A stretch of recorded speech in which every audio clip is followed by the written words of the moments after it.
नमस्कार। गत वीडियो में आपने लघु पराशरी के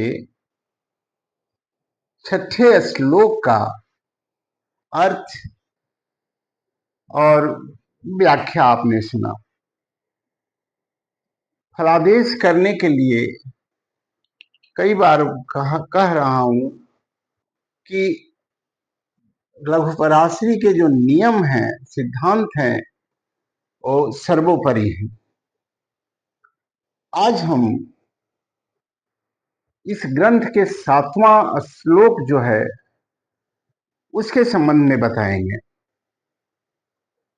क्योंकि कभी कभी लोगों को ये भ्रम हो जाता है कि हमारे तो कुंडली में जो बृहस्पति है वो अपनी ही राशि में है, धनु लग्न में है या मीन लग्न में है, वहीं पर बैठा हुआ है, फिर भी उसकी दशा मेरे लिए शुभ फल नहीं कर रही है। ज्योतिषी भी हैं जो फलादेश करते हैं, वो भी चकरा जाते हैं कि ऐसा क्यों हो रहा है। लघु पराशरी में महर्षि पराशर कहते हैं, श्लोक पर को देखेंगे, इन सब श्लोकों को पढ़ने के लिए ग्रंथ की सहायता जरूर लेनी चाहिए, क्योंकि ग्रंथ को बार बार पढ़ने और देखने से तभी वो हृदयगम में होता है और व्यवहार में भी आता है। न दिशंति शुभम निर्णाम सौम्या केन्द्राधिपा यदि क्रूराश्चेत शुभं हीयते प्रबलाश्चोत्तरोत्तरम।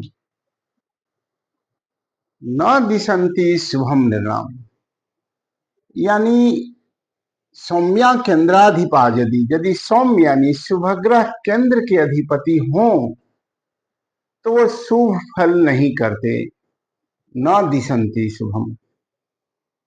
और यदि वही क्रूर ग्रह केंद्र के अधिपति हों तो अपनी दशा अंतरदशा में अशुभ फल नहीं करते। तो अर्थ हो गया कि यदि शुभग्रह कौन कौन से हैं, तो बुध, गुरु, शुक्र, पूर्ण, चंद्रमा, ये यदि केंद्र के अधिपति हों तो अपनी दशा अंतरदशा में ये शुभ फल नहीं करते। जैसे परिस्थिति रहती है वैसे ही बनी रहती है, कोई बदलाव नहीं होता। जैसे मान लीजिए किसी का यहाँ पर अगर धनु लग्न है, 9 नंबर का है, धनु लग्न है और बृहस्पति यहाँ केंद्र में भी है तो भी शुभ फल नहीं करता।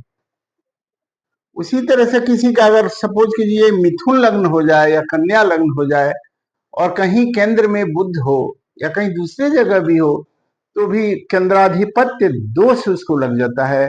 वो केंद्र के अधिपति होने से अपनी महादशा, अंतरदशा, प्रत्यंतर आदि में शुभ फल नहीं कर पाता। और यही यदि क्रूर ग्रह अर्थात सूर्य, मंगल, शनि और क्षीण चंद्रमा यदि केंद्र के अधिपति हैं हों तो उनका जो पापत्व दोष है, क्रूरत्व दोष जो है वो समाप्त हो जाता है, अतः वो अशुभ फल नहीं करते।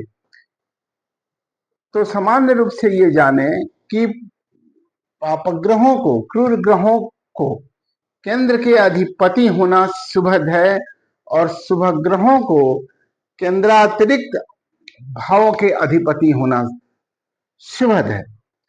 उदाहरण के तौर पर यदि हमने धनु लग्न लिया तो धनु लग्न में ये जो है, माने यहाँ भी धनु है, यहाँ मीन है, दोनों के अधिपति जो हैं वो बृहस्पति हो गए। ये बृहस्पति की जब दशा अंतरदशा चलेगी तो इन लग्नों वाले जातक के लिए शुभ फल की प्राप्ति नहीं होगी। अर्थात उनकी जो इच्छा है, जो उनका काम रुका हुआ है, पेंडिंग पड़ा है, या कुछ प्रगति, उन्नति या विशेष उपलब्धि चाहते हैं, तो इन दशाओं में उनको ये सब मिलना संभव नहीं है। वैसे ही जैसे ये मिथुन लग्न हो जाए, कन्या लग्न हो जाए, तो इसका अधिपति जो है वो बुध है, तो बुध की दशा अंतरदशा में मिथुन कन्या लग्न के लिए कोई बहुत सकारात्मक फल की प्राप्ति नहीं होगी। और यही यदि मेष लग्न अगर यहाँ हो जाए 1 नंबर, तो मंगल हो गया उसका अधिपति, क्योंकि वो क्रूर ग्रह है मंगल। लेकिन वो केंद्र के अधिपति हो जाने से शुभत्व हो गया, तो उसके दशा अंतरदशा में वो शुभ फल देगा। हालांकि अष्टमेश होने से किंचित अशुभता आती है। उसी तरह से अगर वृक्ष लग्न हो जाए यहाँ, तो वृक्ष लग्न का अधिपति शुक्र है, तो उसको भी केंद्राधिपत्य दोष लग जाएगा। तो उस स्थिति में जो वृक्ष लग्न का अधिपति शुक्र है वो भी शुभ फल नहीं देगा। यानी सामान्य रूप से ये अर्थ हो गया कि शुभ ग्रह यदि केंद्र के स्वामी हो तो शुभ फल नहीं करते, और क्रूर ग्रह यदि केंद्र के स्वामी हो, केंद्राधिपति हो, तो वह शुभ फल नहीं करते।